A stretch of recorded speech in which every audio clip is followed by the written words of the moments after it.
Well, good afternoon, everyone. I'd like to call to order this Tuesday, October 17th meeting of the Pierce County Council. The time is 3:01 p.m. Madam Clerk, will you please call the roll? Councilmember Campbell. Aye. Councilmember Krueger. Here. Councilmember Denson. Here. Councilmember Herrera. Here. Councilmember Hitchin. Here. Councilmember Morrell. Out here. Thank you. And Councilmember Mello. Here. You have 7 members present, Mr. Chair. We have all members present and a quorum of the County Council. Item number 3 is Pledge of Allegiance to the flag and our land acknowledgement.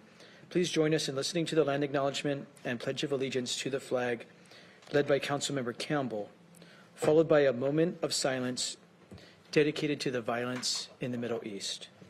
Vice Chair Campbell. Thank you, Chair. We acknowledge that we are on the traditional homelands of the Coast Salish tribes. Coast Salish people have lived on and stewarded these lands since time immemorial and continue to do so today. We recognize that this land acknowledgement is one small step towards true allyship, and we commit to uplifting the voices, experiences, and histories of the Indigenous people in this land. I'd like to invite all to stand, if you can, for the Pledge of Allegiance to the flag in the back of the room. I pledge allegiance to the flag of the United States of America, and to the republic for which it stands, one nation, under God, indivisible, with liberty and justice for all.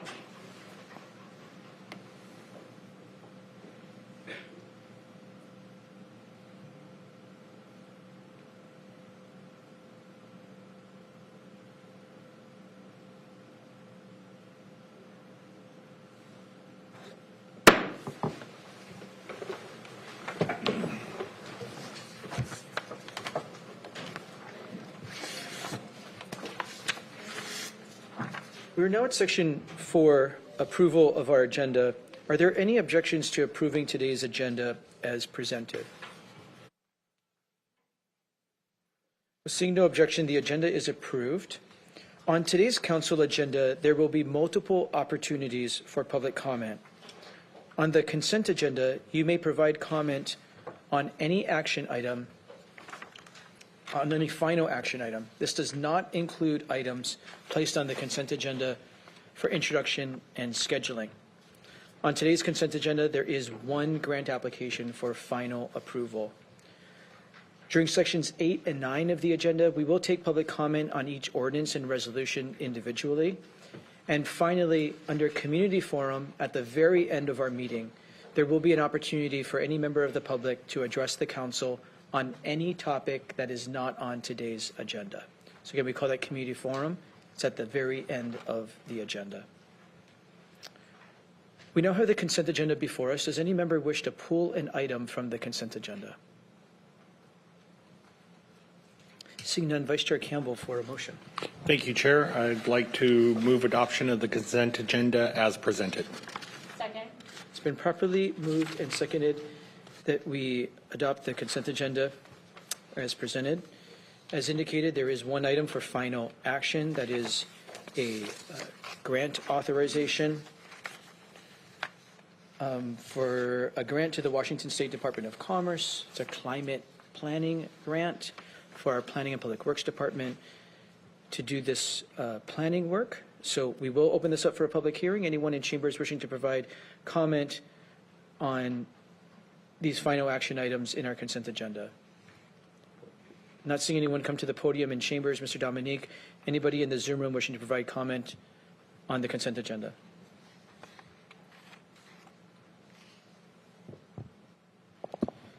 For any member of the public wishing to provide comment on today's consent agenda, please press the raise hand icon in Zoom or *9 on your telephone keypad.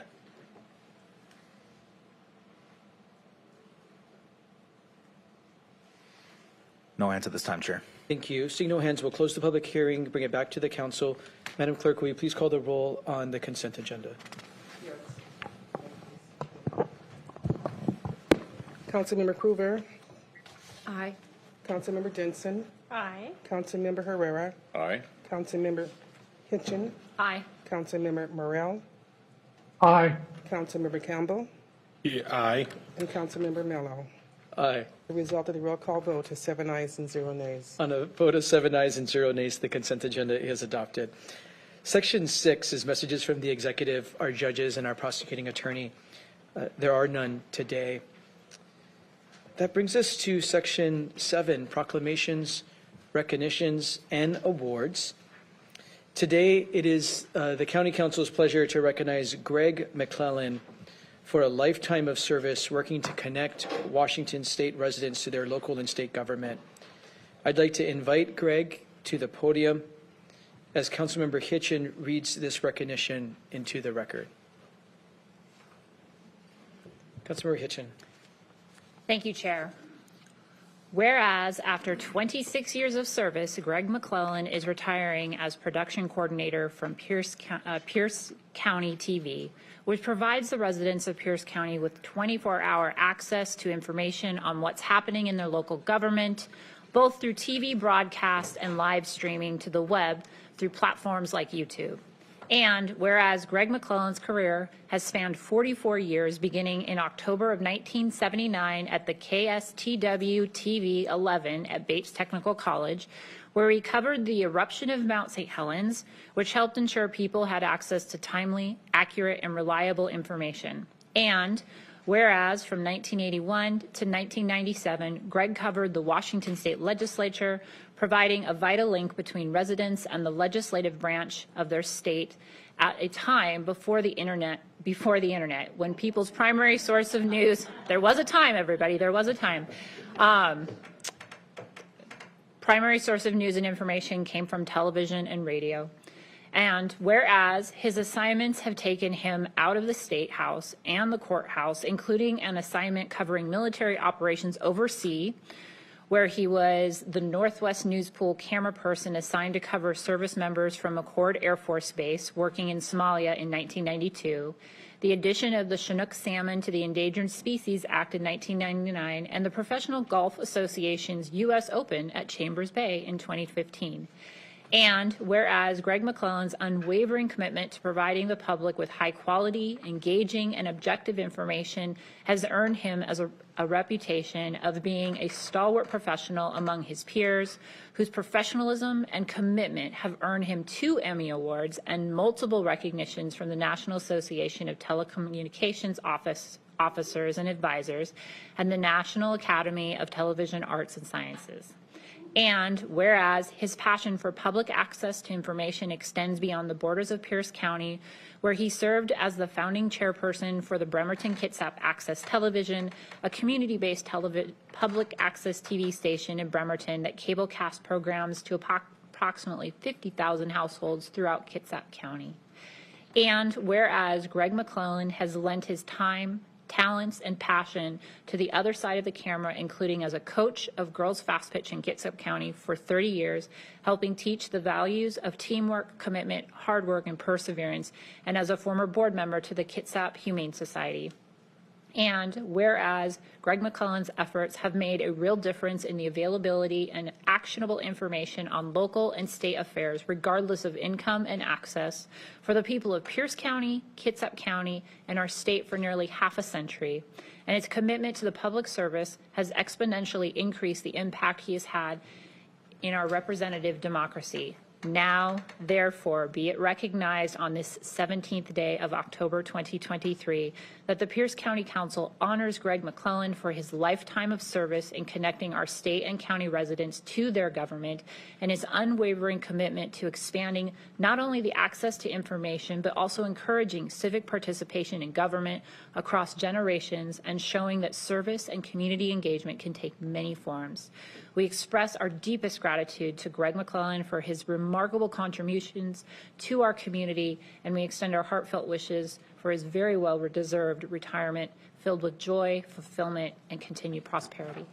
Let's give him a round of applause.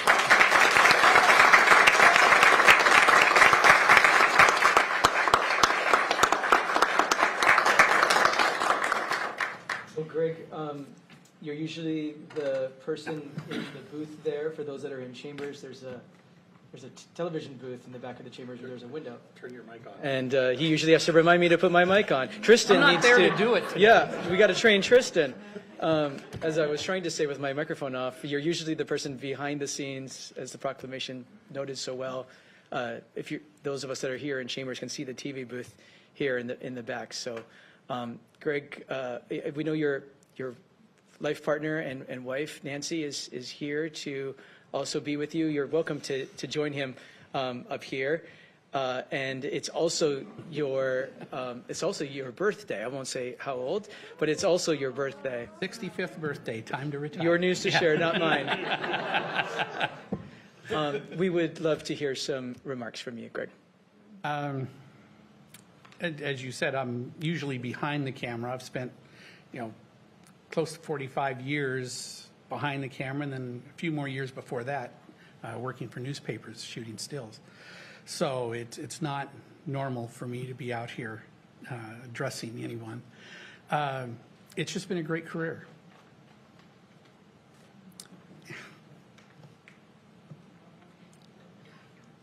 Yeah, they're saying, don't do it. Yeah, it's really tough because I have really enjoyed what I've done my whole life.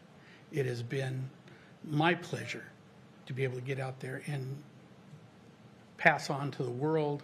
Not everyone can get out and do all the things that I have done or should be where I have been, like Somalia or some other fun places. But it's important to let people know what's going on in the world and with their government. I've enjoyed covering politics since '79. Olympia '79 was my first year down there with Channel 13 when I was going to school at Clover Park. And for '79 through '97, I got to cover the legislature. And then when the job opened up with Pierce County for me to come here, a lot of the people I covered there were here. So elected to a local office. In fact, there's still a couple in the building. So it's really been my pleasure. I've got to cover a lot of really interesting events, but probably the most important one was the swearing in of John Ladenburg back in 2005 for his second term, because that is where I met Nancy.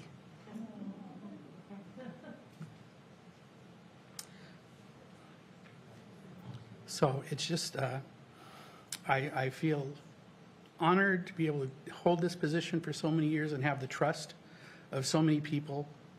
And I know Pierce County TV is in very good hands as I leave.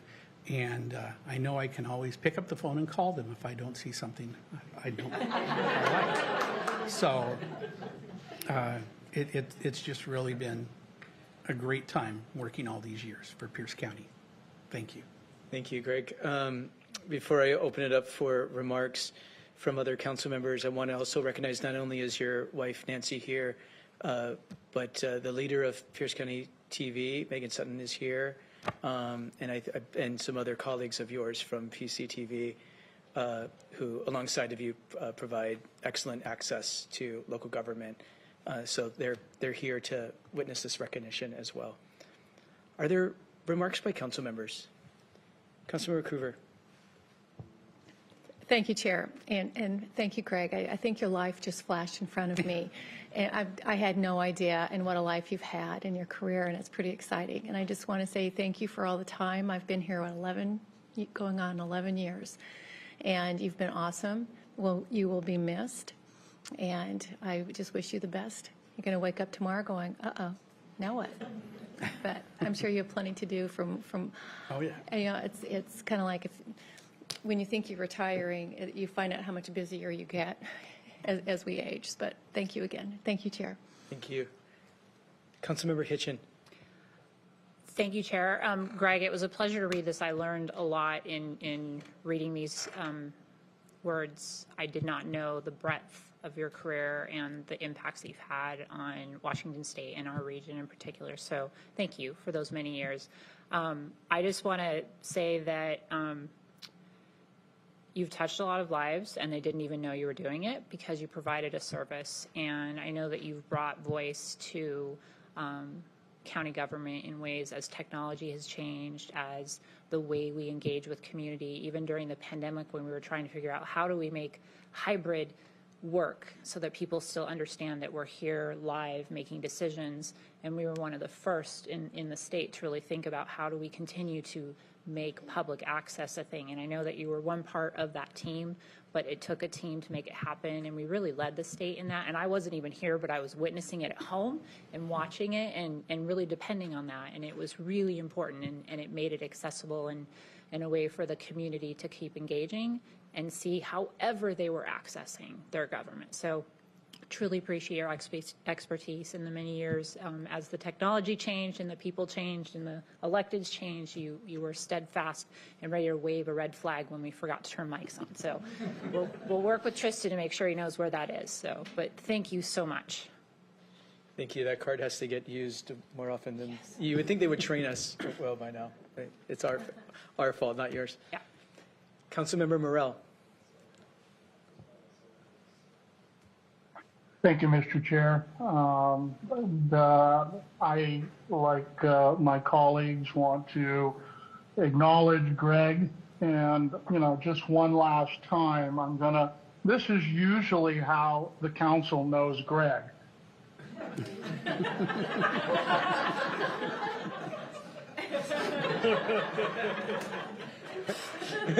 So, that being said, I just want to acknowledge the fact of how significant you've been to the council, how big of an impact you've made, keeping us on the straight and narrow. And we're all human. We all forget to do things, and you kindly remind us to do the things we need to do to get our message out. And since you brought Nancy along, I have admired and enjoyed Nancy's cookies for many years, and I will miss the chocolate chip cookies. But anyway, I appreciate everything that you've done, Greg, and wish you the best in semi-retirement, and hopefully we'll see you from time to time. Thank you, Mr. Chair. Thank you, Councilmember Morell. Vice Chair Campbell. Thank you, Chair. Thank you, Greg, for all that you've done for us. Someone said it's a red flag. It's actually a little yellow card back there that he waves, and sometimes it's like a Seahawks game out there. Going up so many times, turn your mic on. So we'll miss that. We'll miss you tremendously. And I just reflecting on the words there earlier. You started doing pictures for a newspaper, which means you were probably developing your own film. So going from the developing room to the digital 4K technologies of today, what a span of technology that you've had a steady hand on and adopted to and kept us on the cutting edge. One thing that I didn't hear mentioned in there was March 2020, when all of a sudden we went from just broadcasting to we've got to become this multimedia meeting of Zoom and people calling in and all that, and your job went exponentially tougher, and all that we got from you is, yes, sir, I'll make it happen. And we can deeply appreciate that. So I'm going to give you a little goal to work on in retirement. First of all, good luck. Hope you can stay retired. I did hear mention in there that you have won 2 Emmys.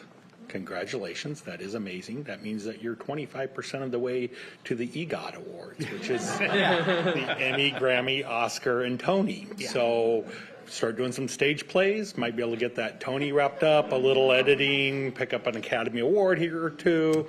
And, with your voice, I think you could do some voiceovers and win a Grammy. So a little something to work on in retirement is the only 18 people have won the EGOT, but I believe in you. Congratulations, and thank you for all that you've done. Thank you. Thank you. Councilmember Denson. Well, I will hopefully wrap things up with another thanks and echoing all that my other council members have mentioned. I met you last year when I came into PCTV to shoot my voter pamphlet video. And I remember we only had a certain amount of time because otherwise I would have stayed there all day trying to get it right. I was like, one more take, because no matter what I did, there was always some mess up in there, and you were always so professional and patient and just willing to let me work through it to try and get it as best as I could. And I really appreciated that. And that's, how you've been the entire time that I've been on council too. We could always trust that you were going to make it right and get it done and keep us on track and make sure that we were communicating to the public in the way that was best for them. Your career has been amazing. As Councilmember Hitchens was reading that, I was just floored by, we know what a great job you do here, but you've been such a leader in the community as well and have such an incredible list of accomplishments. And I trust that in retirement you'll stay involved in some of those causes and continue to work hard for the community. So it's been an honor to work with you and just an honor to have you here at the county. So thank you so much. Oh, thank you. Thank you, Councilmember Denson. Councilmember Herrera. Thank you, Chair, and I'll just wrap it up. I'm the last person, but I absolutely admire your job. You have been a witness to so many things from your perspectives. If anybody ever looks at anything that you ever filmed, it was through your eyes, not from some to the left, to the right, but it's a documentation of history. And I can only imagine that you know a little thing or two about people. And from both sides of the aisle, from the middle aisle, from all over the place, from politics to people that are in need, to being a witness to Mount St. Helens. That was a huge thing. All that history, and I can imagine the books you could write. But I admire you because you were the witness for all things. We're here sometimes, and sometimes we're not, but you're always there through that whole history, documenting it, and you're a part of it. So thank you very much. Thank you. Thank you, Councilmember Herrera. In closing, Greg, I too want to add my gratitude and congratulations on a career well served. Hope you feel incredibly proud of your many accomplishments in your public service. And,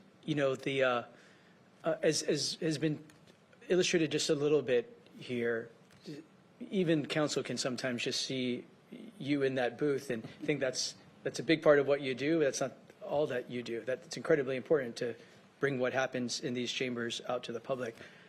But as has been indicated, we have a Emmy award-winning public access television station, an Emmy award-winning public access television station. And that's in large part because of the quality of your work and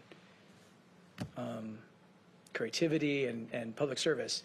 And it's not, yes, what people usually see is their local government in action here in the legislative branch, but you're out there telling stories about how different departments work and the impact that public servants are making to deliver core public services in every part of Pierce County, and telling that story.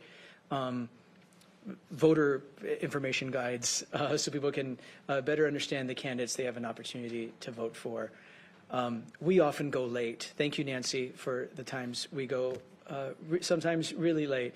Or when we do an in-district meeting in all parts of Pierce County, those are often really late nights. And you and the PCTV truck and your peers are there to cover it gavel to gavel, so that the public has access, not only in the moment, but it's stored on the website for people to access at their leisure when it works for them. So it's just a tremendous public service. It's more than meets the eye here. We value that. We know that, and we just greatly appreciate you. And we give you all of our very best. We're gonna miss seeing you, and we hope Tristan's up to the task. Come on up and take a photo with us if you. Yeah, let's give him another round of applause.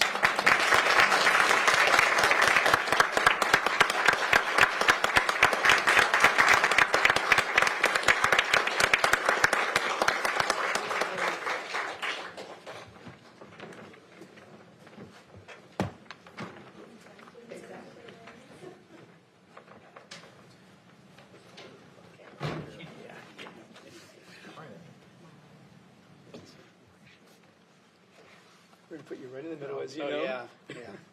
You've seen us Gotta do set this her a couple up. times. All right. 1, 2, 3. And I will get one more.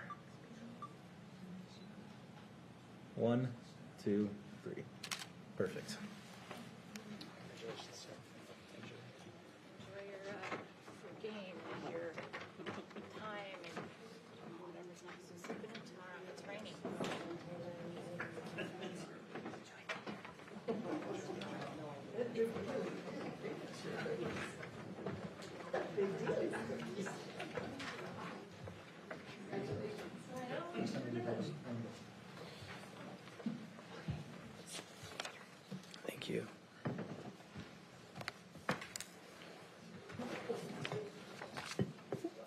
We have one other, we have another proclamation, and next is a proclamation proclaiming October 19th, 2023 as Community Conflict Resolution Day here in Pierce County, Washington.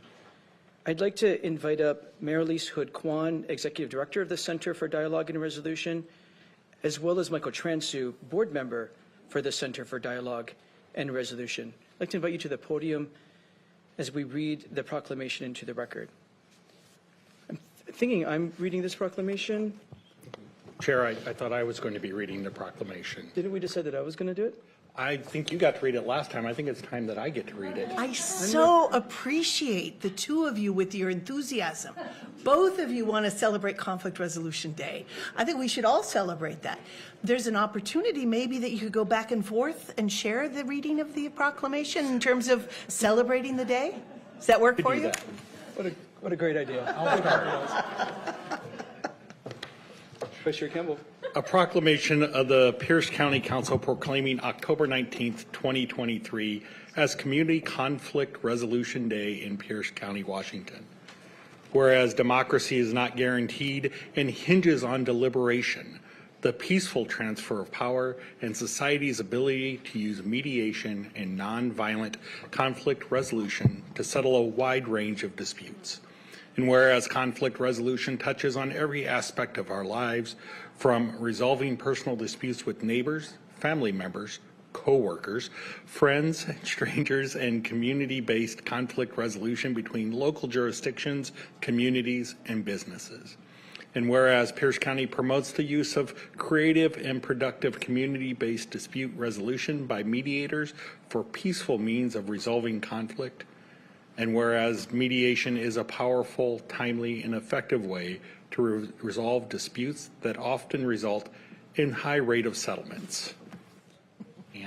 And whereas the Pierce County community has access to the Center for Dialogue and Resolution, a community mediation center to resolve conflicts between family members, neighbors, tenants, landlords, merchants, consumers, employees, employers, civic organizations, schools, and government agencies. And whereas jurisdictions and taxpayers in the state of Washington save millions of dollars annually in court costs for cases that have been settled by community-based dispute resolution centers rather than court hearings. And whereas each year we pause on the third Thursday in October to promote awareness of mediation, arbitration, conciliation, and other creative, peaceful means to resolving conflict. And whereas the conflict resolution process increases the capacity of our community to turn conflict into productive resolutions and improve the quality of life for the entire community.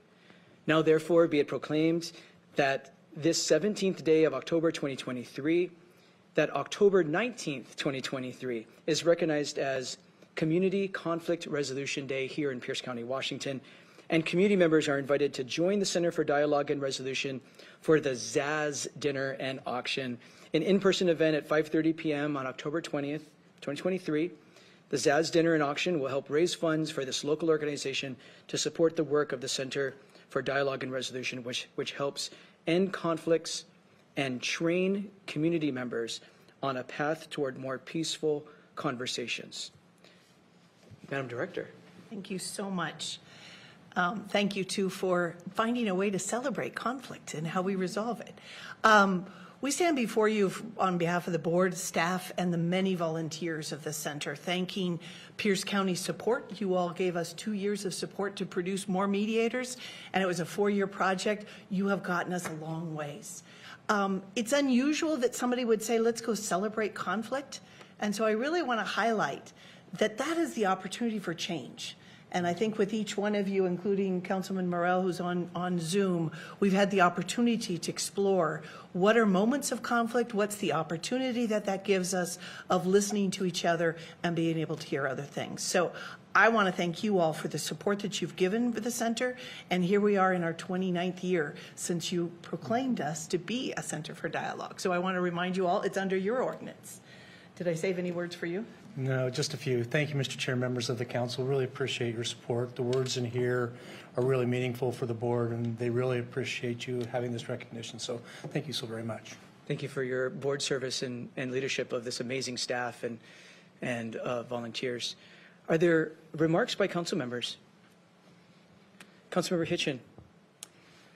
Thank you, Chair. I just want to acknowledge and thank the work of the organization on a whole. The idea of helping people figure out how to continue conversation when emotions are high, to solve their own problems, is such a wonderful idea, and we need to spread that. It's something that classroom teachers try and do with students. It's what parents try to do with siblings.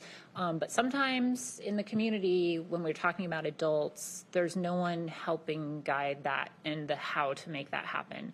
And so the courts are one way. They're not always the only way, and I think we offer a way for the community to find a different path, and I think that's incredibly powerful and important, and I think the work you do is really valuable, and so just want to appreciate, and I will see you at Zaz Under the Stars. Thank you. Thank you. Thank you, Councilmember Hitchin. Vice Chair Campbell. Thank you, Chair.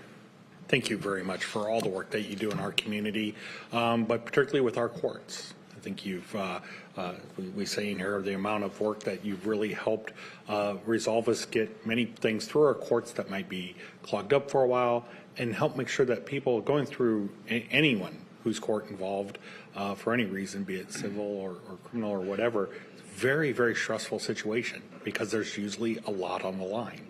And being able to sit down and talk it through and see that many times people have an ability to help with the outcome or direct the outcome of where it falls is incredibly empowering and leads to much more successful resolution, not just in maybe where the numbers fall, but where the emotions are and how people feel about the process and how they feel walking away. Because even if everything didn't go their way, but they knew they were listened to and they knew that the conflict got resolved, they're going to move forward better. And your many talented people that you've trained and that work in your office have done so much across the Tacoma-Pierce County community.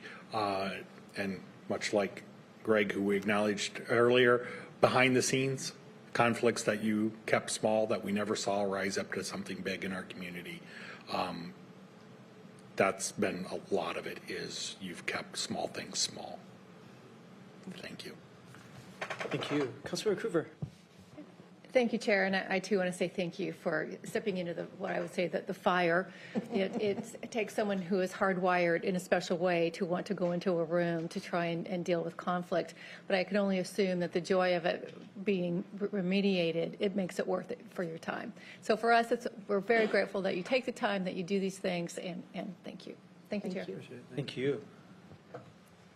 Well, in closing, I too am excited to be at dinner to make sure the center can succeed long into the future this Friday. I get to hear you speak fairly often, Mayor Elise. I always enjoy that. You always have really inspiring things to share. And, you know, you're always clear that the secret sauce of the Center for Dialogue and Resolution, which you can see outside this window, by the way, Yes. Their headquarters, that is. The secret sauce is the volunteers. You don't have a huge staff. You work out of a pretty lean, modest operation. But the power of the work comes from training hundreds of volunteers to do really difficult work and help host conversation, peaceful conversation that's well mediated, well curated, so that folks can be heard. And thoughtfully, methodically work through the conflict.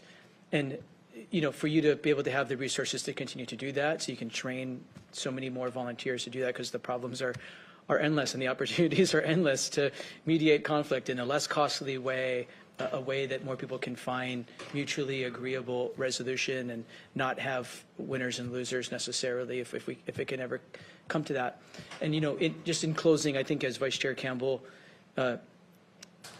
indicated as well, you know, the we really leaned on you during the height of the pandemic. We, the county and local governments, really leaned on you. So many people were threatened with eviction because when the pandemic hit, many people could not pay their bills. They lost work, they lost income, hours were cut, and they were really set in a path where many people were losing their housing. And you raised your hand and said, we will take on this mediation, to find a mediation between landlords and tenants. And it wasn't just a couple few, it was thousands of people facing eviction. Landlords need money to pay their mortgage. Tenants need somewhere to live. These are very complicated items to resolve, and you whipped into action and designed processes to take on this huge, unexpected workload without a staff to really manage chaos. So that's just one example. There are so many different things that you've been able to pivot over time, and very worth celebrating, and extremely worthwhile to make sure that you and the team have the resources to be successful. Let's give them a round of applause.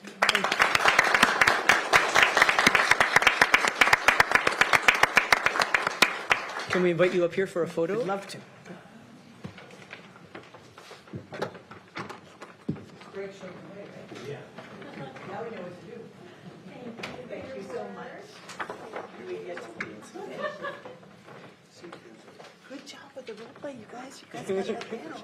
You get the whole piece loaded. Thank you, Amy.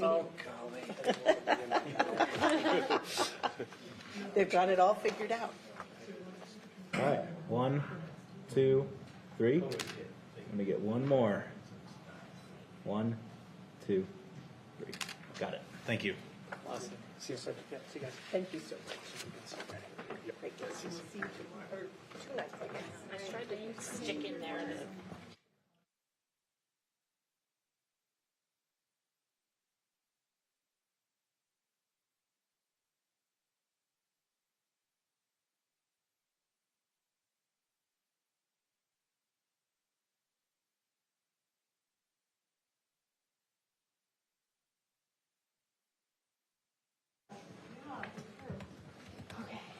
We are now at Section 8 of our agenda, ordinances. We now have proposal number 2023-41 before us.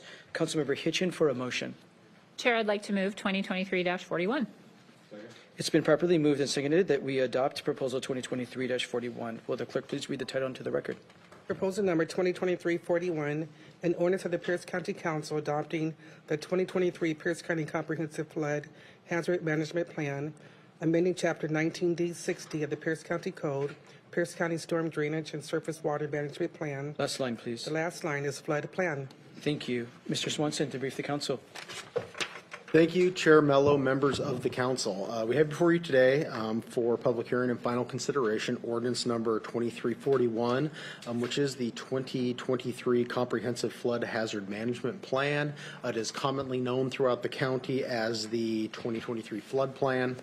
It begins on page 23 of your electronic packet and runs to page 1231 in your electronic packet, which is why we did not print them out for you. What the 2023 flood plan, the proposed flood plan does, it amends Pierce County Code Chapter 19D60E as necessary to implement the 2023 flood plan.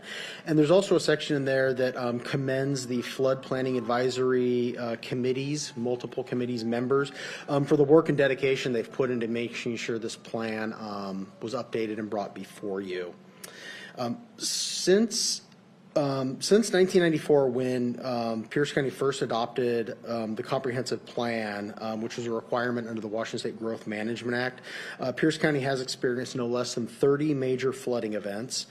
Pierce County does provide flood-related services to residents, businesses, and visitors in 2 major river systems, both the Nisqually and the Puyallup, and in 9 watersheds. It totals up to being over 1 million acres of area that we are providing flood services for the public in. The original plan was passed in 1991 And that was to become eligible for various grants and programs under the Washington State Flood Control Access Account Program. The last major update of this plan was in 2023. And then there was I don't want to say more than a dusting off, but a slight update in 2018. But really every 10 years is when kind of major revisits to this happen. The purpose of the Flood Hazard Management Plan is to recommend regional policies and programs and projects to mitigate risk to public health and to minimize the damage to public infrastructure and private property, lower maintenance costs, and ensure that habitat conditions are safeguarded for our regional economy. This is described as kind of an umbrella plan. It's come up a couple times, I know, with members, the number of various plans specifically related to flooding we have. What you're looking at is really the umbrella plan that ensures consistency between each of those 9 watersheds has their own plan. There's capital plans. There's a lot of different plans. This is the umbrella plan that ensures consistency amongst all of those plans. That's why we update it every 5 years. It really gets a good strong look every 10 years. And that's kind of where it fits in the planning ecosystem for, again, dealing with over 1 million acres of area that we're providing flood service for. The other really big important part of this plan, Pierce County is a participant in FEMA's community rating system, which means by voluntarily implementing community flood management practices that exceed the minimum standards that are set forth by the National Flood Insurance Program, Pierce County residents are provided with a 40% discount on their flood insurance. Maintaining this plan being updated is a requirement and is necessary, doing that every 5 years to ensure Pierce County residents are able to participate in that, receive the discounts in that FEMA program. Again, much of this plan is a continuation of the 2013 plan and really a status report, but there are changes that occur within it and updates that come forth in the plan. The surface water, both the county surface water management staff does recommend approval, as does Pierce County's Planning Commission, as this came before them. And again, with this being only updated every 5 years, we did want to make sure there's quite an extensive public process and process for public input. We want to make sure that we're notifying and putting on the record. Beginning in 2019, surface water management staff began consultations with the Nisquallies, the Puyallups, and the Muckleshoot tribes on the elements of this plan. Way back in December of 2020, postcard notifications were sent to every Pierce County postal customer. In between December and January of December of 2020 and January of 2021, community feedback and the environmental impact statement scoping period began, and there was a chance for public input then. Following that, there were 4 public in-person open houses that occurred at various locations throughout the county. And then fast forwarding to this year, on August 8th is when this went before the Pierce County Planning Commission, again, where it did receive a due pass recommendation. On September 26th, the Economic and Infrastructure Development Committee did have a extensive presentation on this plan and held a public hearing. The EIDC did forward this to the council with a due pass recommendation. And then the final public hearing would be held today when this body takes up final consideration. The fiscal note in your packet, again, does show that there is a de minimis fiscal impact. Obviously, we spend a significant amount of money on flooding. That's because this is a planning document. This isn't the capital facilities plan, which is where the actual approval of funding. So, even though there's a lot of projects in this plan, you aren't actually approving funding for anything when you approve this plan. And again, an equity analysis was conducted, and that is also in your packet.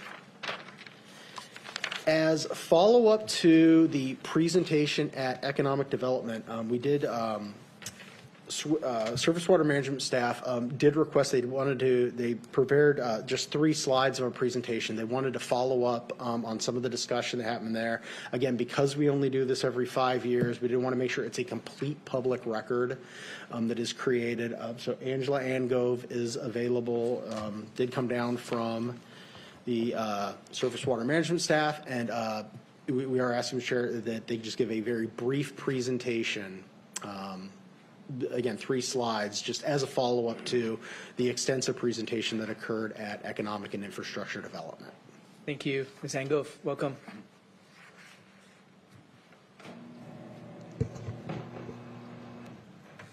Good afternoon. Thank you, Mr. Chair and council members. Again, I'm Angela Angove, Floodplain and Watershed Services Manager within Surface Water Management, a division of Planning and Public Works.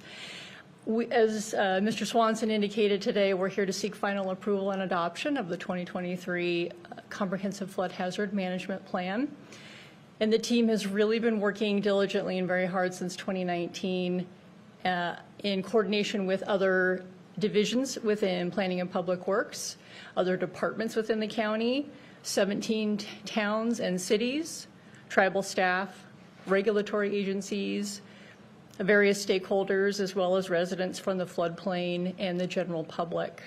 And throughout the planning process, we've held about 40 different meetings with those parties that I mentioned. We had 10 advisory committee meetings, 7 steering committee meetings, 4 executive committee meetings, 13 disappearing task group meetings, essentially ad hoc committee meetings that really focused on some discrete issues related to groundwater flooding, urban flooding, coastal flooding, as well as city and town plan implementation, as well as tribal support. We had 2 flood control zone district advisory committee meetings, as well as 4 presentations to the EIDC. And in some of those meetings, it was really appropriate for us to just tell people what we were doing, give them an update. In others, we really rolled up our sleeves and got to work and dove into some fairly meaty subjects with respect to urban, coastal, and groundwater flooding.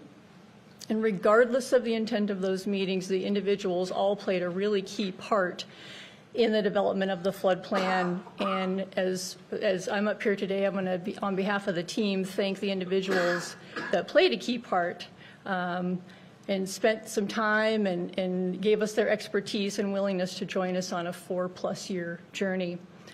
Individuals that served on the committees are formally recognized in the flood plan itself. You'll see that in the beginning sections of the flood plan. As Tom was mentioning, Mr. Swanson was mentioning, there are some differences between the 2013 plan and the 2023 plan. This plan is now a 10-year plan. Compared to a 20-year plan that we did a few years ago. So we asked ourselves, what's really achievable in a 10-year time frame? What's reasonable for us to accomplish in a shorter window? It's financially constrained compared to a financially unconstrained plan that we did back in 2013. So we asked ourselves, how much will it cost? How much money do we have? What can we get done in that 10-year period? It expands beyond just riverine flooding. We have the urban and coastal and groundwater flooding flood hazards. Again, we knew that those flood hazards exist and wanted to begin folding them into our planning efforts. So as Mr. Swanson indicated, what we wanted to do today was dive just a bit deeper into a couple of the topics that you all brought up in the EIDC meeting. So land use, environmental justice, and coastal flooding, not necessarily in that order. And Greta is going to lead us through that deeper dive over those next couple of slides. And before I turn it over to Greta Holmstrom, who is one of our senior planners in surface water management, I want to acknowledge and thank the entire team, especially staff from surface water management, Office of the County Engineer, our sewers, maintenance and operations, and long-range planning, as well as Department of Emergency Management, Parks. We have Economic Development and Pierce County Council and Executive Office staff as well. Many of them had a heavy hand in the writing and the development of the plan, which you can see in the 1,200 and some odd pages, I think, in your packet. But finally, I wanted to recognize the efforts of Brene Walker. She is a former project manager and lead for the flood plan. And she cringed at the idea of taking the lead on the flood plan and being put in that project manager role. And she was really someone who preferred to just stay in the background, do the work. And with some prompting, she really grew into her role and really took the flood plan, ran full steam with it. And I know that she would immediately want to give credit to the team, but I also wanted to not let her contributions go unnoticed either. And as some of you know, Brene left Pierce County for an opportunity with FEMA, sadly, several months ago, and that's why you've been seeing Greta Holmstrom's face a little bit more. And so with that, I'm going to turn it over to Greta to go through the 3 slides that we have on the presentation, and I'll be able to answer questions if you have any at the end of the presentation. Thank you for being with us. Greta, welcome. We have your presentation pulled up. Thank you. If you could go to the next slide. So we wanted to touch on some of the questions that the council had during the previous meeting with the EIDC.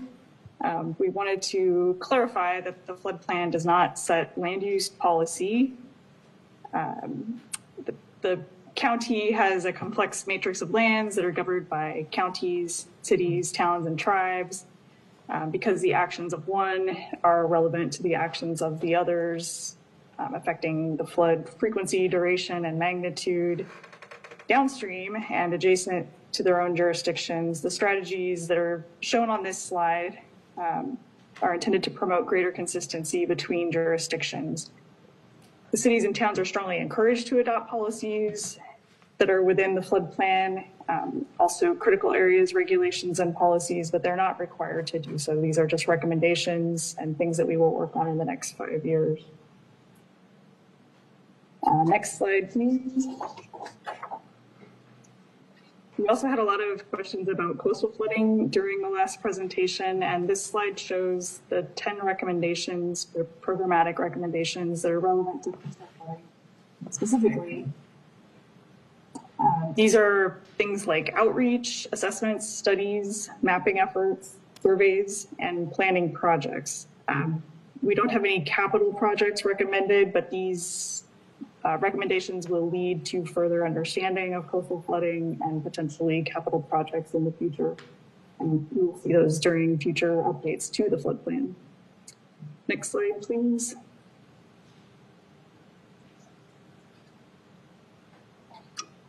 We also had questions about environmental justice. These are the programmatic recommendations that are specific to environmental justice in the flood plan.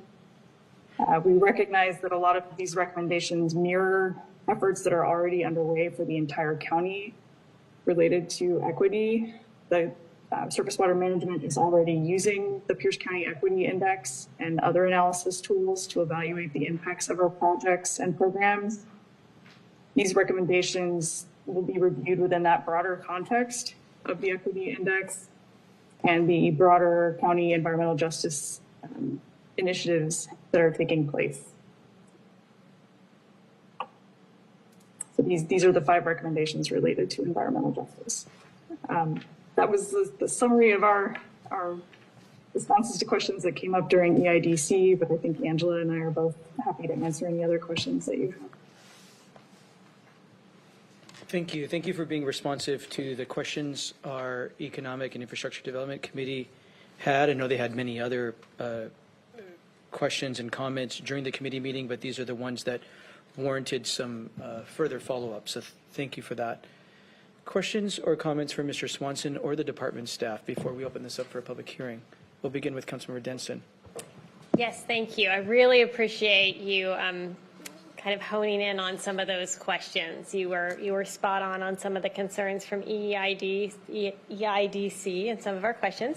In particular, I know I asked a lot about coastal flooding. You can see my district is highly characterized by this slide. So could you just help me understand what is a recommendation? Obviously, I know what a capital project is. It's a recommendation. are all the recommendations going to be projects that you all are doing over the next 10 years, or are you picking and choosing, or who's doing the work? Because recommendation, I just having trouble understanding what that means. So we have project recommendations. Each of those are capital projects that would, of course, have further review as they move along for budgeting and design. And then we have programmatic recommendations, which is what you're seeing on the coastal flooding slide. Those programmatic recommendations are studies, analysis, things that either surface water management or other departments would be doing to better understand the flooding problem. So those are things that would be occurring without any physical on the ground improvements over the next 10 years of the flood plan. Okay, that's excellent. So we can expect over the next 10 years you all to come and report on the outcomes of these studies and maps that you're creating. Okay, awesome. Correct. Very, very excited about that. I think the issue of coastal flooding is something that a lot of us have trouble wrapping our heads around. Like how can you hold back the ocean? How are we going to address this? And so thank you for taking this on, and we're looking forward to your expert advice. Thank you. Councilmember Herrera. Thank you, Chair. I just had a question on the environmental justice recommendations on hiring a consultant to conduct a review of acquisition projects. Can you tell me a little bit more on that one?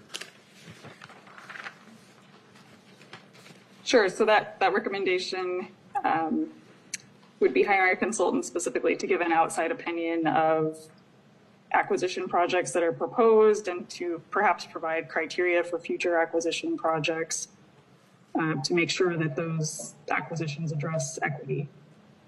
Okay. And I just wanted to note on the picture that you have up there on that thing, if you can bring it right back up. On that slide, the environmental justice recommendations. That picture right there is quite interesting because that boat that's right there, that was me and my team rescuing people in 2009. And that, and this is serious work. I've definitely seen the side of, it's not if, it's when we have floods, and all this work that you do is very, very important. And that was a serious day, and I remember it very well. And it's amazing to be up here deciding on the next 10 years. So thank you. Thank you, Chair. Thank you. Councilmember Hitchin. Thank you, Chair. Some of this I think I got from Councilmember Denson, but I just wanted to understand a little bit as far as all the different departments that are impacted by flooding, by the work that they are doing in the county. Do they kind of use this as okay, we're thinking about a project here, let's go check the flood plan? Is that this, like, how does that work? How does this get used by our county staff? If a department had a project proposed that involved physical improvements in the floodplain, they would go through a permitting process, and that would be reviewed by our staff. If it was more of a program or something that is relevant to flooding or flood hazards on a larger scale, this plan has recommendations for us to form committees or to continue to participate in committees with other county departments so that we can all share an understanding and work together on those issues rather than operating in silos. Okay, thank you. Thank you, Chair. Thank you. Vice Chair Campbell. Thank you, Chair. Thank you all very much for your presentations on this. Addressing, comprehensive flood hazard management plan.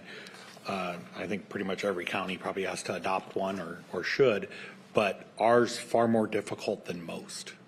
Actually, I'd say most counties across the nation, because how many counties have glacial flooding due to receding glaciers due to climate change, and as the glaciers recede, more silt is coming down the riverbeds, which are causing them to flood more, and to lack of snowpack leads to faster runoff. So we're dealing with increasingly more difficult riverine and mountain-oriented flooding, while at the same time, while that's coming down faster, we're seeing coastal flooding with rising sea levels. And so we're caught in between, and it falls on this department to save us on this tiny little strip of land in between, a few feet above water and a few thousand feet below that mountain, and try to make it so that floods don't overrun us. And so I commend you on the phenomenally complex job that Pierce County presents compared to almost any other county in the nation. Small little trivial is Pierce County has the greatest distance from, because we go from sea level to the top of Mount Rainier, so has the greatest altitude change of any county in the United States, which creates its own problems. And thankfully we have wonderful staff people leading the way on it and trying to make sure that we're doing it both comprehensively and in a responsible way, and addressing environmental justice along the way, because we know that often we've put those with the least means to get out of the way. We've told them, you can live here where it floods, and then so a lot of work to undo some of the systemic problems of the past, but to create opportunity and safety. Thank you, Chair. Thank you. Councilmember Coover. Thank you, Chair, and excuse me, and thank you for the presentation. And I'm wondering, what knowledge does an environmental justice consultant have that you don't have already? I think the bulk of their work would be to act as an unbiased third party to give, credibility to the work that they're doing. But they may bring new ideas and strategies to the table that we haven't thought of in the past for increasing equity. Okay, thank you. Thank you, Chair. Thank you. Any other questions or comments? Not seeing any.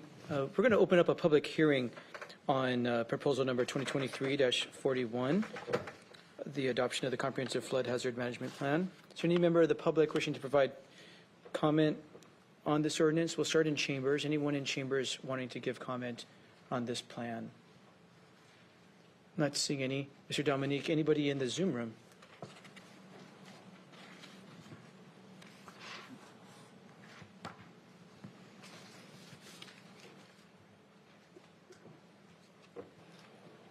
For any member of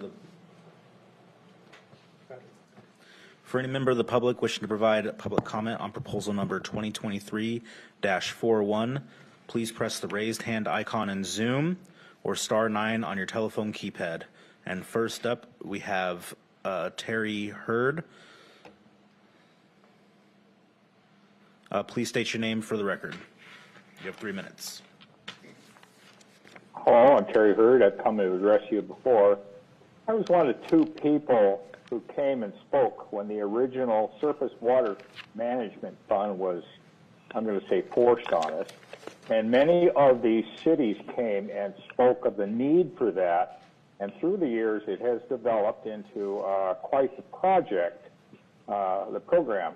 I'm curious, as a 10-year plan, I haven't seen a 10-year plan that was not outdated by the dense development that's going on in our community. So I'm hoping it addresses that. And I'm also hoping, from what I've heard, that it becomes part of all the other little, I don't want to call them fiefdoms, departments within inside Pierce County that have something to do that create or handle situations that become part of the Surface Water Management Fund. I know that we have a lot of water that we draw out of the ground for all the development that's going on, so I become concerned about that too. But you're specifically sounded like working on the floods that we deal with. I suppose that what I'm going to have to say is when the sewer department goes through and puts in a sewer line down the road, that they don't put in any surface water management handling. They are only required to bring it up to what it was, which means that the densification, because there's a sewer development, makes it even worse. I live out in an area where I have seen this done a number of times, and the roads cover over like it was yesterday when we had that downpour. There's no surface water management incorporation into the sewer people going in. Now, if had it been a private developer that did the sewer line, it would have had curbs, gutters, and sidewalks and been able to handle water, and it would go somewhere. So please consider when you're looking at these things, there are other departments that have policies that exempt themselves, and it leads to other situations down the path that we must all walk. Thank you. Thank you.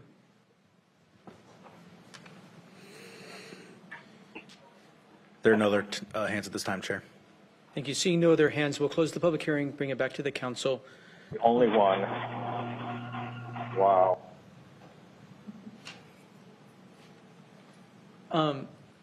Ms. Angrove, did you want to respond to anything we heard in the public hearing? Is there anything of, okay, thank you. We've closed the public hearing. It's now at council. Are there any final remarks?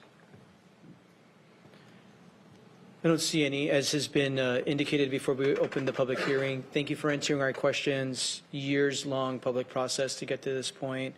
Glad to see we've modernized the work by including coastal flooding. The coastal flooding element was not part of the previous consideration and plan, and we're starting to see that in the real world very much. And so it's a very important update, which helps us keep our FEMA insurance rates as low as possible so people can enter that insurance system at a more reasonable rate and keep our property and lives safe. So thank you for the hard work. Madam Clerk, will you please call the roll on 2023-41? Yes, and thank you. Councilmember Hitchin. Aye. Councilmember Morrell. Aye. Councilmember Campbell. Aye. Councilmember Krueger. Aye. Councilmember Jensen. Aye. Councilmember Herrera. Aye. And Councilmember Mello. Aye. The result of the roll call vote is 7 ayes and 0 nays. On a vote of 7 ayes and 0 nays, the ordinance is adopted. We now have proposal number 2023-62 before us. I'd like to call on Vice Chair Campbell for a motion to continue.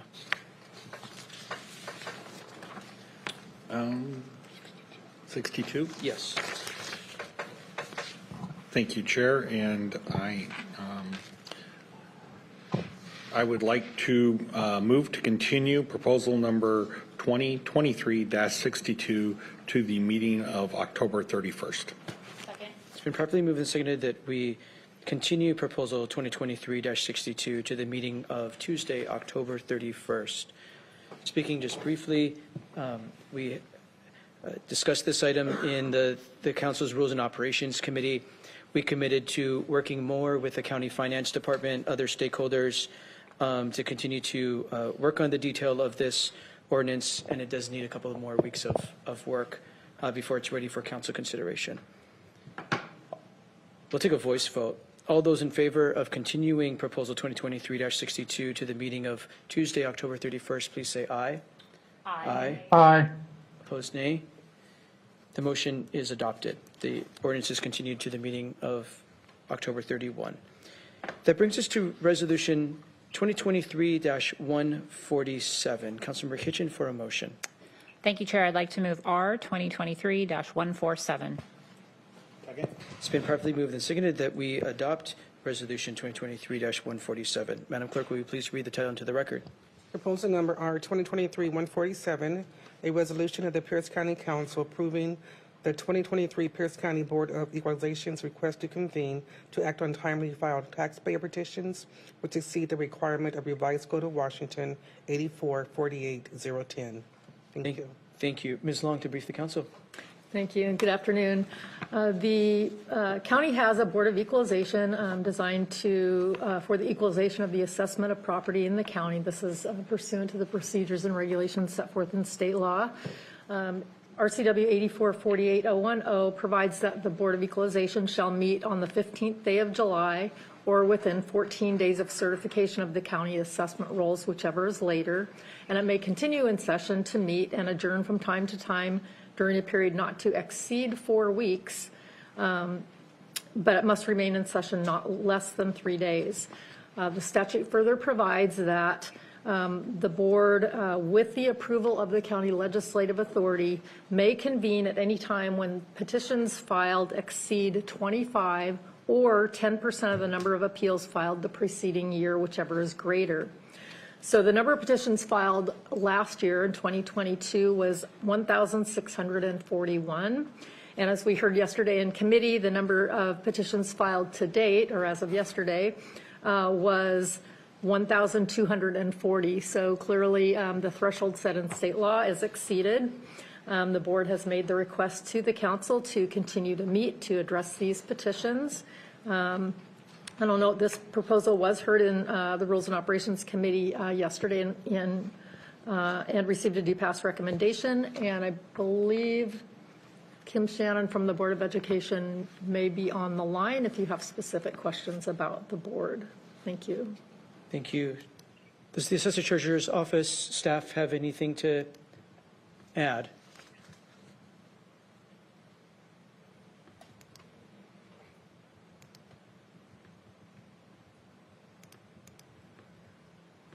What was the name of the staff person, Ms. Long? Kim Shannon? She was at Rules yesterday. Yes, she was. I don't see her in the Zoom room. Thank you. Oh, there she is. Kim, do you have anything to add on behalf of the Assessor Treasurer? I don't, thank you. Thank you for making yourself available for our questions. Does any member have any questions or comments before we open this up for a public hearing? Not seeing any. This is a public hearing on Resolution 2023-147. If any member of the public wishes to make comment, we ask you to come to the podium, state your name for the record. Not seeing anybody rushing to the podium here in chambers. Mr. Dominique, anybody in our Zoom room? For any member of the public wishing to provide comment on proposal number R 2023-147, please press the raise hand icon in Zoom or press star 9 on your telephone keypad. And there are no hands at this time, Chair. Thank you. We'll close the public hearing, bring it back to council. Are there final remarks by council members? Councilmember Hitchin. Thank you, Chair. I really appreciate the fact that we have a system in place that very clearly says how, when the workload gets too big, we have a process to make sure the work can get done. And every time this comes up, though, I wish we didn't have to create the workload where people's taxes didn't meet what they thought they were going to get. But we have a process, and this is it. And so I always appreciate when we have systems in place that work really efficiently. So thank you, and full support. Thank you. And hopefully these property owners will have a straightforward and fair way to make their case and contest what they think they need to contest in their property taxes. Madam Clerk, will you please call the roll on Resolution 2023-147? Councilmember Campbell. Aye. Councilmember Gruver. Aye. Councilmember Denson. Aye. Councilmember Herrera. Aye. Councilmember Hitchin. Aye. Councilmember Morrell. Aye. And Councilmember Mello. Aye. The result of the roll call vote is 7 ayes and 0 nays. On a vote of 7 ayes and 0 nays, the resolution is adopted. We're now at Section 10, Community Forum. Community Forum is an opportunity for members of the public to address the council on any topic that did not appear on today's agenda. There is a 3-minute time limit, and there is a timer on the television screen for those of you that are here in chambers, and it appears in the Zoom room as well to help you stay on schedule. We ask you to state your name if you would like it on the record and address all comments to the chair. I'll start with those who have signed in chambers, but everybody will have an opportunity to speak who wishes to. I believe we have Deborah Gurry to start. Deborah? Deborah had to leave. That's everyone there might be others signed up, but that's everyone that I have in the sign-up sheet. So we're just going to ask you to come on up to the podium if you wish to address the council on any matter. Thank you. Welcome. Thank you, Chair and members of the council. I'm representing Graham Kapowsin Community Council. We've been as a nonprofit 501c3 since 1997. We took over the council in 2003 because we were really worried about what was going on in our community. What I want to do is, first of all, tell you thank you very much because you helped us during COVID. The Pierce County gave us $30,000 of CARES money, and we found all the seniors we could find in our greater Graham area. It was a very successful program, and then as a result of Amy's excellent help in our area. She found some supplemental funds for us, and so we started in June of 22 with our senior center. So thank you to start with. You do know that we do have transportation problems out in our area. We have had some very unsavory activities out there. When I moved out, I was just really outraged about what was going on in my community. We have been actively involved with seniors for the past 3 years. So as you put together your plan to help us, we do need to let you know that we have been active beyond the, just since our early beginning. We hope that you're going to try to find money so we do not have to close our senior center. We are, our district has been neglected. We're out in a rural area and we're very concerned about some of the things that are happening, but we have brought a positive force of things, and that's been our policy all along. Whatever we can do to make our community better. So we are working on using the success of our volunteers, just as you mentioned earlier, and we are hoping that you are going to be able to help fund us so that we can continue to operate. Thank you for your time. Thank you for being with us and for what you do. Ma'am, I'm sorry. Would you mind just coming back and saying your name for the record? It helps the clerk document who is here. My name is Carol Wright. I'm CEO of Graham-Kapowski Community Council. Thank you, Carol. Any other member of the public wish to provide comment? Welcome. I'll ask you to start with your name and you'll have 3 minutes to make your comments. I'm Gail Alderton. I've lived in Graham, Washington since 1975. During that time, I was an educator, retired, raised a family of 4 daughters. One worked for Pierce County prosecuting attorney, another for a large corporate multi-care, another accounting with a division that provided medical care, and what's the other one? Part of it is I'm trying to stay focused because as an educator and working with disability, networking was an important part of providing services for that community. During the pandemic, all of you had a little bit of what it might be like to become a senior citizen.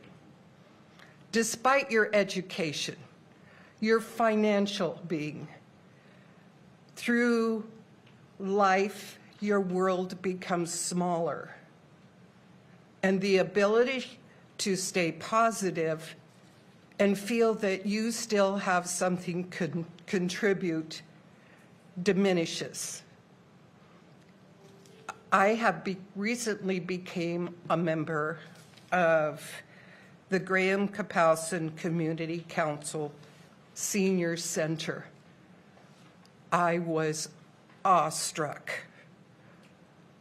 It filled a void, but from my career as an educator and a grant writer,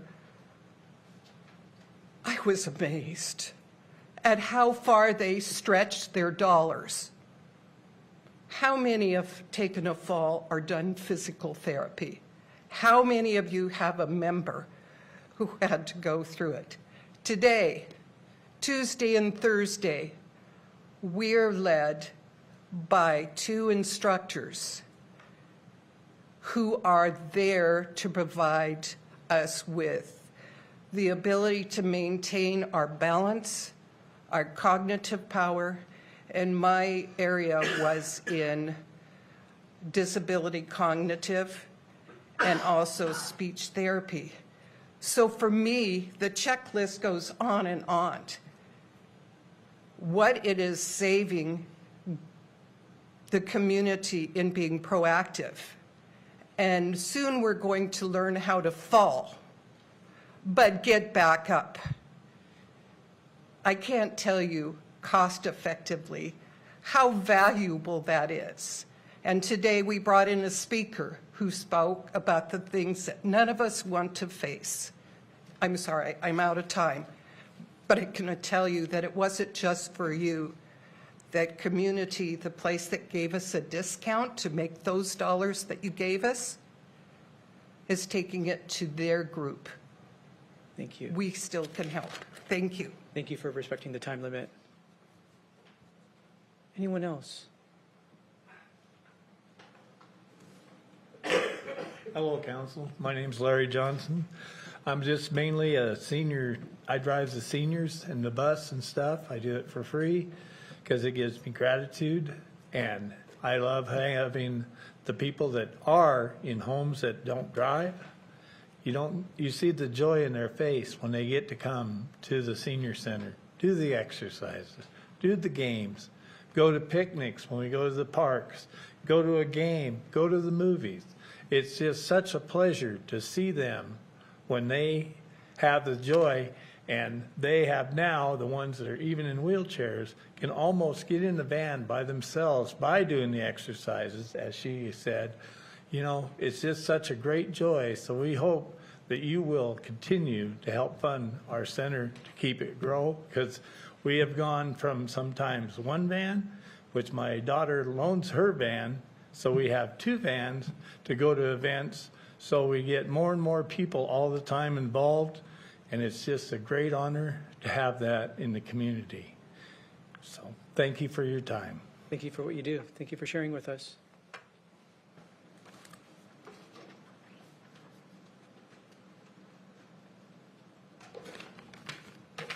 Thank you for the opportunity to share the importance of the Graham Senior Center. When the pandemic happened, our world became very small for everyone. If they take the center away, it will create that feeling again for many seniors. We have an average of 60 people who attend. I know the feeling of isolation when I had my third brain tumor surgery. With the senior center, we can connect with people. We have lunch together. We have people that come and give us exercise lessons. It doesn't benefit the seniors, but also their families by giving them a break, somewhere where they are safe with activities to keep them active. There are many activities for kids, but without the senior center, the seniors are left out. There is not easily accessible bus service to take us to other options in the county, and many of us cannot drive far. Please reconsider the budget for those of us who have worked hard all of our lives.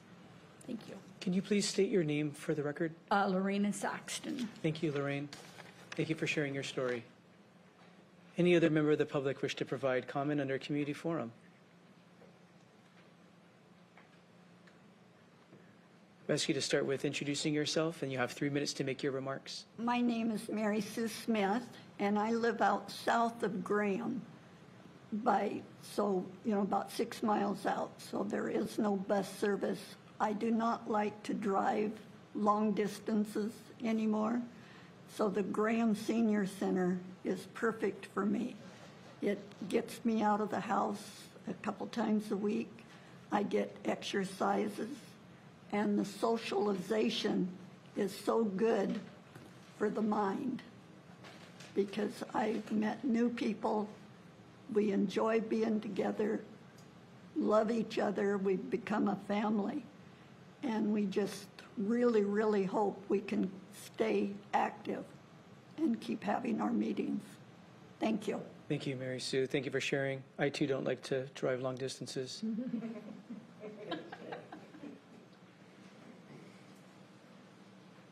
Hi, thank you for having us today. My name is Judy Demetris, and Carol asked me to be the director of the Senior Center, and it couldn't have come at a better time in my life because I actually lost my husband. Wasn't expecting that to happen, but this group of people welcomed me in because he died on the 27th of June.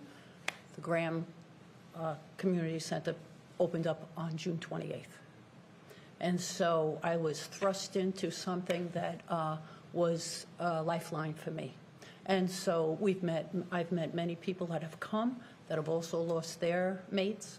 And, it's really a need in the community. So we want to thank you for funding us. And we're hoping that you will continue to do this for us. Thank you for being here. Thank you. Thank you for what you do. Anyone else in chambers wishing to provide comment during community forum?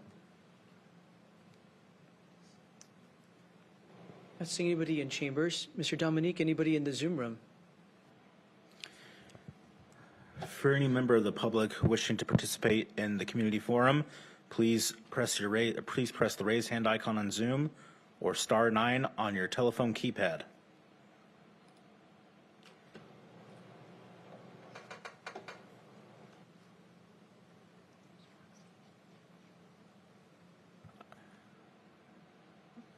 All right, we have three hands. First, we have Terry Hurd. Please state your name, and you have 3 minutes. Mr. Chairman, I'm Terry Hurd. I hope you hear the words that Carol Wright is speaking to you about what she does within our community. I've known her for many years. She's a tireless advocate for what she's doing in a community. When the family can't do what their organization is trying to do, and when the friends aren't able to do, she has helped put together and motivate people to care for people who cannot do things on their own. Thank you, Carol. You need support.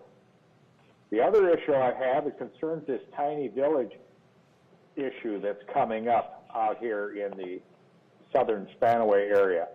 I wonder why the agencies that are planning on spending so much money haven't looked at the empty apartment buildings at about 86th and Hosmer.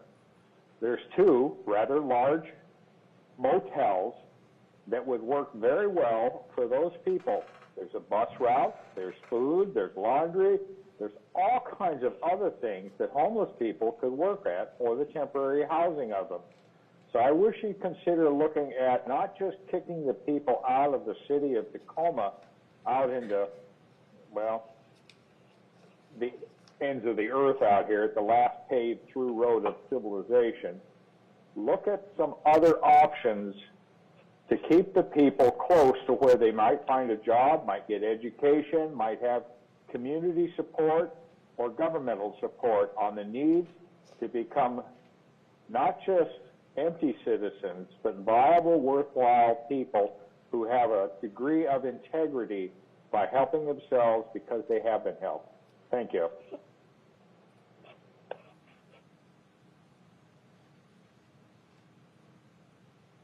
Next, we have phone number ending in 075. Please state your name. You have 3 minutes. Hi, this is Roxy Giddings. I just wanted to bring up that the Parkland area has been working really, really hard to try to purchase the Parkland Historical School, and we're running out of time with our PLU people. We are supposed to be halfway there and by November the 3rd, and we're not halfway there in the finances that we need. And we're working really hard. We've called lots and lots of people. We've asked lots and lots of people. We've gotten grants. But if we don't get that building for our community center, we're just going to keep on flailing around the way we are right now. And I know that some people have worked hard, but when I think about the $22 million or whatever it is that they're going to put on the headwaters of Spanaway Lake, I get the creeps, and I think that the county could help us if they would. And I know that money's tight, and I know that we're working really hard, and I know that you're working crazy on that budget. It is just immense. And so I appreciate what you do, but I really, we don't make it, we won't get that building, and they will demolish it. And it's a very wonderful historic building, and started in 1904 and had their first classes and their first PTA meeting in 1908, and it has lots of history. And Parkland is older than Tacoma, and it seems to me like we should honor our ancestors a little bit and all the good things they did, and it's still a good building, although the landlord isn't taking very good care of it right now. It leaks in a few places, and never did when we had our kids there. So anyhow, thanks for being there and thanks for helping everybody. Thank you for being with us.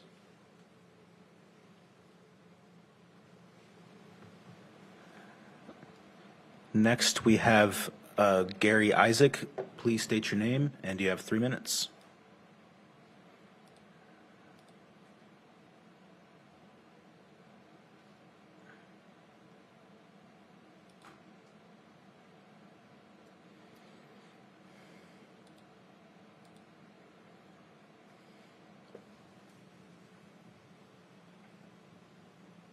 Gary, if you'd like to provide public testimony, please unmute yourself, and you have 3 minutes.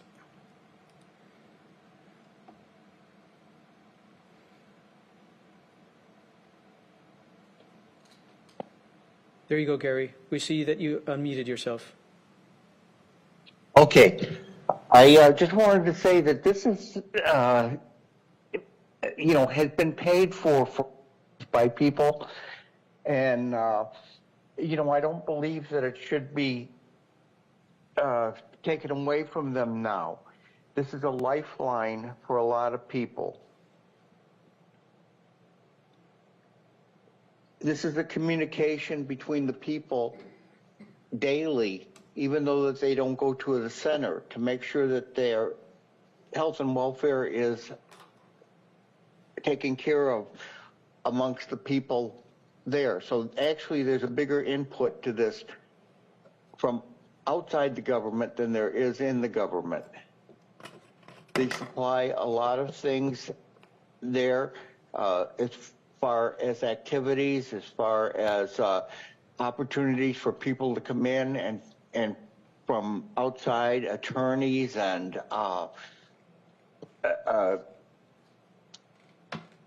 people that offer services for older people, which is a big help in understanding things such as wills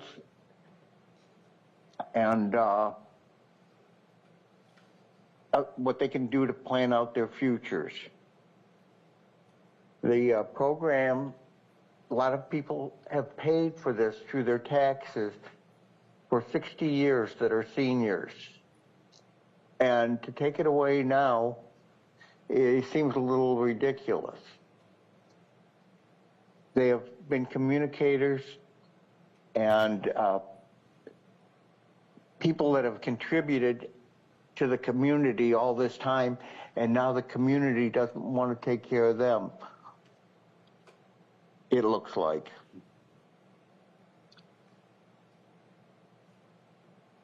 I think that's about it. Can you please state your name so that we have it on the record and don't assume what your name is, please? Yes, Gary Isaac, and I live in Graham. Thank you, Gary. Thank you for being with us. Okay, thank you.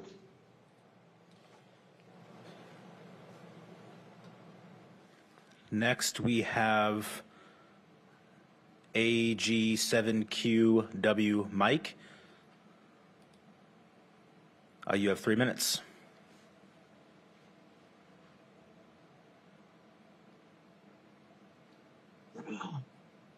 Yes, I have.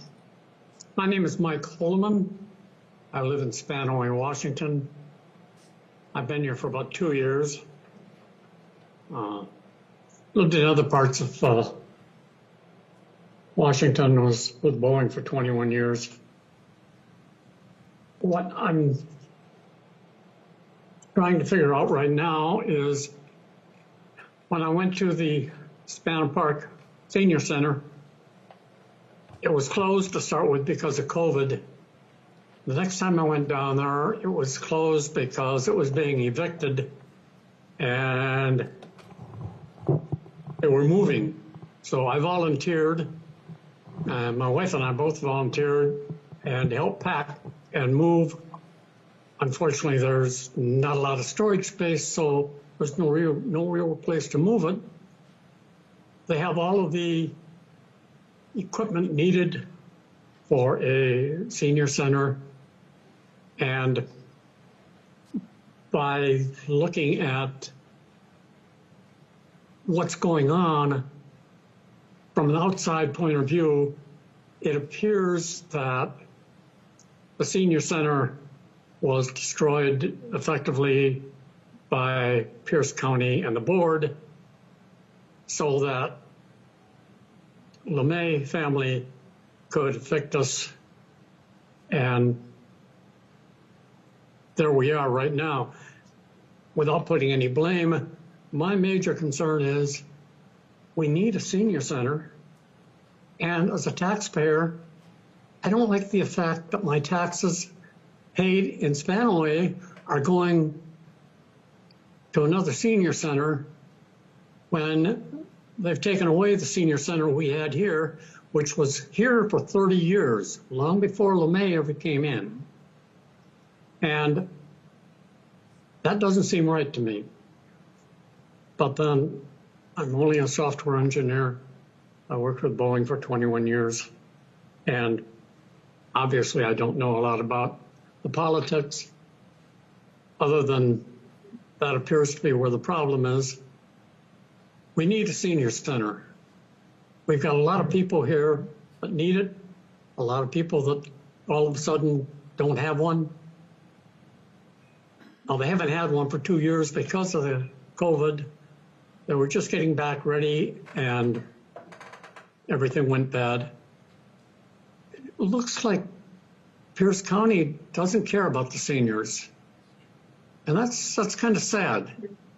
And I've talked to a few different people on this and have gotten not a lot of information.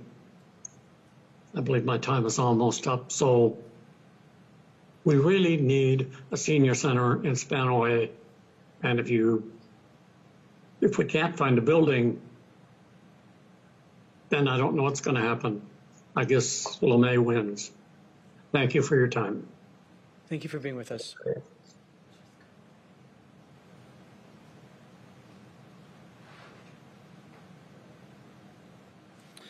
Next, we have Shelley. Please state your name for the record, and you have 3 minutes. Okay. Hello, my name is Shelley Brown. I am in Spanaway, and I want to piggyback off of the previous caller regarding the Spana Park Senior Center that was at LeMay, or I guess was sharing a building with LeMay. So we were in a chat that was on the Nextdoor app, and that is how I think a lot of us maybe got the heads up about funding not coming through from Pierce County funding the senior centers. One of the things that was brought up is that LeMay used the Spana Park Senior Center to get their roof fixed. I think $1 million was allocated for the roof, and then they evicted the Spana Park Senior Center out of there.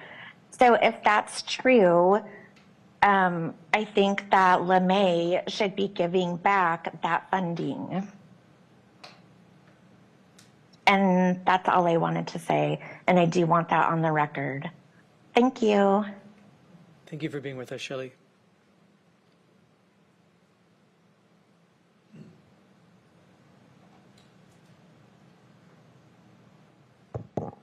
For anyone else who would like to participate in community forum, please press the raise hand icon in Zoom or *9 on your telephone keypad. There are no more hands here. Thank you. Seeing no other hands, we'll close the community forum portion of our meeting and bring it back to the council. Really want to thank everyone who came all this way to participate in community forum and share your concerns and your ideas, and how important our community centers are as places to learn and recreate and have a decent quality of life. So we really do understand how important they are. And we're grateful to the folks who show up and build community together, for the folks who help program and steward these spaces. They're really important. We did get the recommendation from the Human Services Department and the advisory group that scored the request for proposals for senior centers. We did receive that, and we received a briefing in a committee recently about that. And we definitely see that some parts of our community, especially Orting and Graham, do not, there is no funding recommended in that proposal. I want to let you know that is a proposal. Council is reviewing that proposal, actively reviewing our budget in all regards, including what we do with senior centers and senior programming.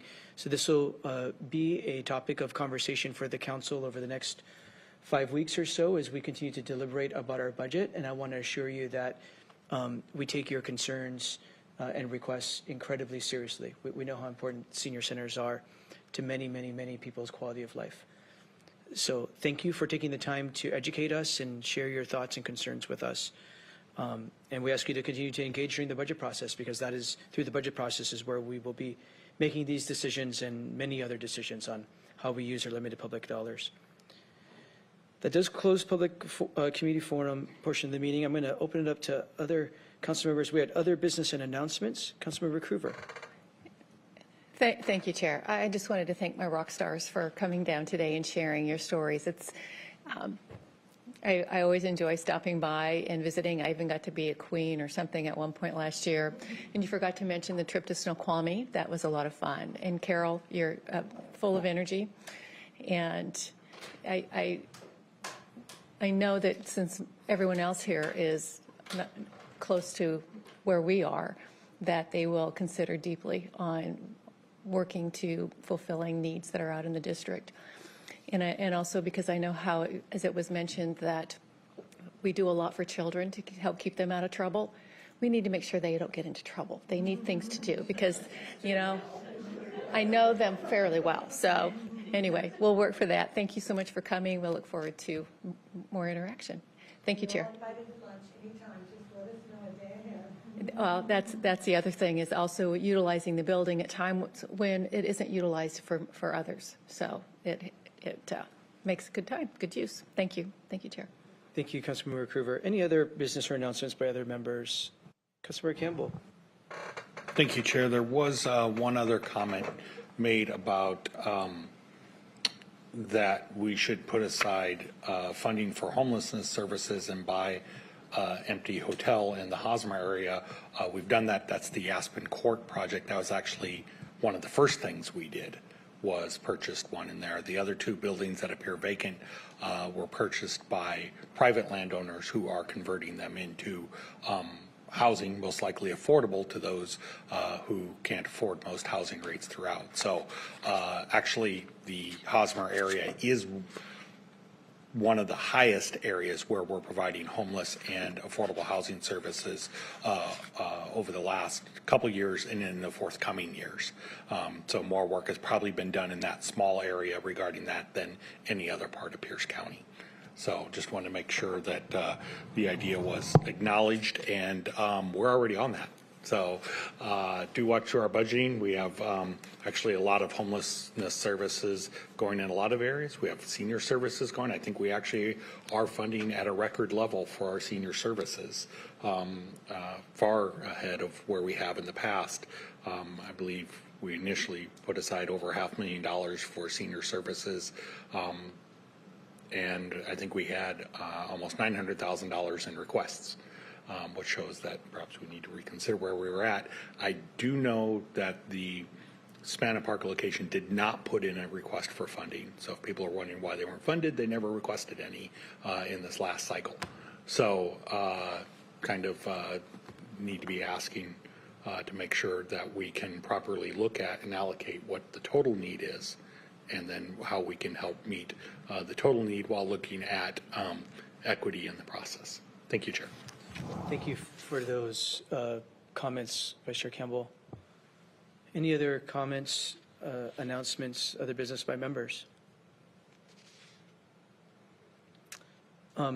Well, again, in addition to thanking everyone who came all this way to share what's on your mind and what's important to you, we really take that seriously. That's the best way we do our job, is by hearing from the community members that we represent, and also those who took time to participate in the Zoom room option. Also wanted to just note that last Thursday, Councilmember Morell, Vice Chair Campbell, and Hitchin and I on Thursday evening were able to represent the council at the Tacoma Pierce County Affordable Housing Consortium, where we received an award for the council's work on affordable housing this year. So we've shared some photos, I think, on our social media, the awards in our reception area, and we're quite pleased to receive that on behalf of the council, and grateful to this council's very hard work on affordable housing. Ms. Long, is there any other business for council this evening? Not today, thank you. Thank you. Seeing no other business before the Pierce County Council, we are adjourned.